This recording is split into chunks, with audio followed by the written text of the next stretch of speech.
All right, so we're going to look at using exponential functions to model growth, compound interest. So let's first look at our compound interest equation.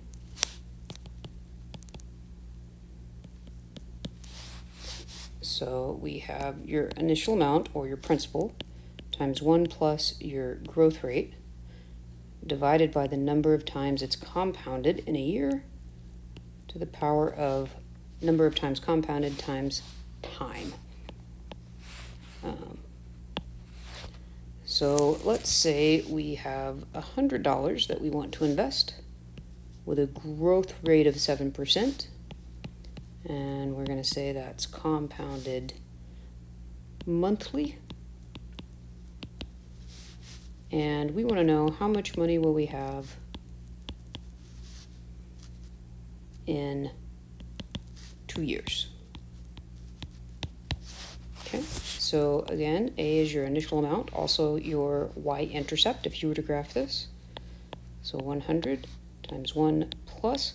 Always represent your percentage as a decimal. So remember, to convert percentage to decimal, you divide by 100.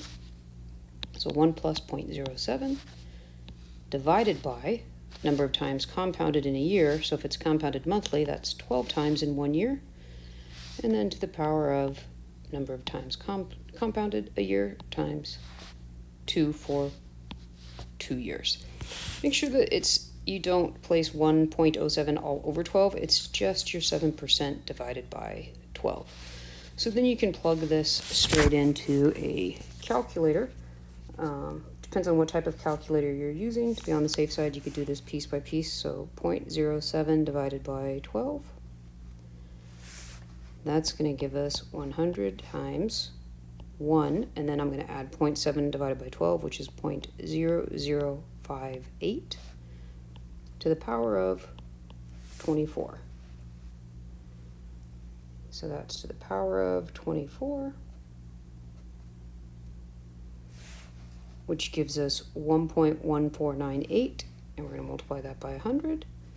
So you can see that we would have $114.98 after 2 years. So it's earned a total of $14.98. So what that 1 in the equation does is it adds back your original amount. Okay, so in this problem here, if we said compounded quarterly, that would be 4 times a year, so those two values would change to 4. Biannually, that's twice a year, so those values would change to 2, and so forth. But what if it said that it's compounded continuously?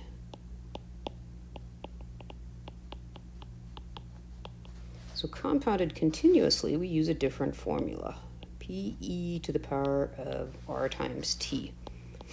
So again, P represents your principal amount. E we're going to talk about in just a second because it's too special to just glaze over. So R is your interest rate still, and T represents time. So E, Euler's number, is a really cool number. So let's look at this function here. 1 plus 1 over n to the power of n. So I know you haven't talked about limits yet, but that's okay. We can still kind of touch on it. So the limit as n approaches infinity. So that means as this value of n gets bigger and bigger and bigger and bigger. So compounding continuously would mean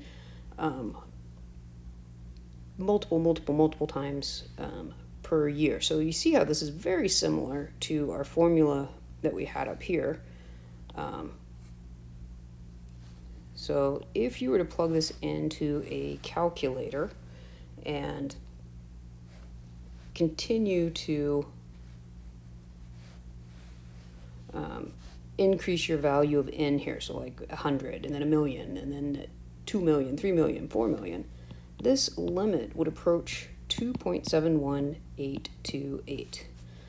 Well, this value is so special and was discovered a long time ago and written about by Euler.